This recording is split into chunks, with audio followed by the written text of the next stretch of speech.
มาต่อด้วยข่าวกระทรวงเทคโนโลยีและการสื่อสารได้มีการเผยแพร่เสริมซึมเอกสารกองประชุมใหญ่ผู้แทนทั่วประเทศครั้งที่ 12 ของพรรคประชาชนปฏิวัติลาวการเผยแพร่และเสื่อมซึมเอกสารกองประชุมใหญ่ผู้แทนทั่วประเทศครั้งที่ 12 ของพรรคประชาชนปฏิวัติลาวเข้าร่วมมีสหายสันติสุขสิมลวงศ์กรรมการศูนย์กลางพรรคเลขาคณะบริหารงานพรรครัฐมนตรีกระทรวงเทคโนโลยีและการสื่อสารพร้อมด้วยบรรดาห้องรัฐมนตรีห้องการกรมศูนย์สถาบันและบริษัทตลอดฮอดพนักงานเอกสารที่นำมาเผยแพร่ครั้งนี้ประกอบมีผ่านเนื้อในโครงการการเมืองของพรรคและผ่านรายงานการเมืองต่อกองประชุมใหญ่ครั้งที่ 12 ของพรรคประชาชนปฏิวัติลาวโดยสหายแก้ววิสุขโสรพลห้องเลขาคณะบริหารงานพรรคห้องรัฐมนตรีกระทรวงเทคโนโลยีและการสื่อสาร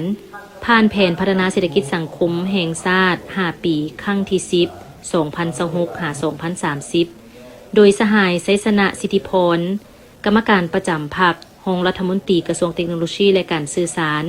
และผ่านมติกองประชุมใหญ่ผู้แทนทั่วประเทศครั้งที่ 12 ของพรรคประชาชนปฏิวัติลาวโดยสหายไซลือซาอินทรีเสียงใหม่กรรมการประจำพรรคประธานกฎกาพรรคห้องรัฐมนตรีกระทรวงเทคโนโลยีและการสื่อสารการซึมครั้งนี้แม้นเพื่อสร้างความเป็นเอกภาพด้านแนวคิดให้พนักงานและสมาชิกพรรคทั่วกระทรวงเทคโนโลยีและการสื่อสาร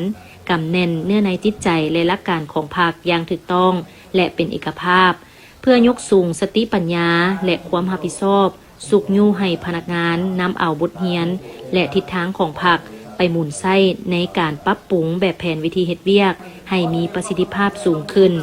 เพื่อพันขยายมติของพรรคหันเอาเอกสารสำคัญต่างๆมาเป็นแผนงานและโครงการละเอียดเพื่อหาประกันให้การจัดตั้งปฏิบัติเวียกงานภายใน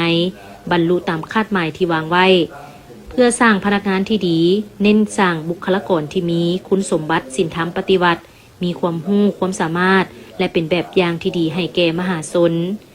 ในพิธีดังกล่าวได้ประกาศแต่งตั้งพนักงานนำพาคุ้มครองจำนวนหนึ่งและได้มอบมติตกลงการอนุมัติสั่งตั้งคณะพักหากฐานบริษัทไปรษณีย์ลาวจำกัดประกอบนี้3หน่วยพักที่ขึ้นกับคณะพักหากฐานมี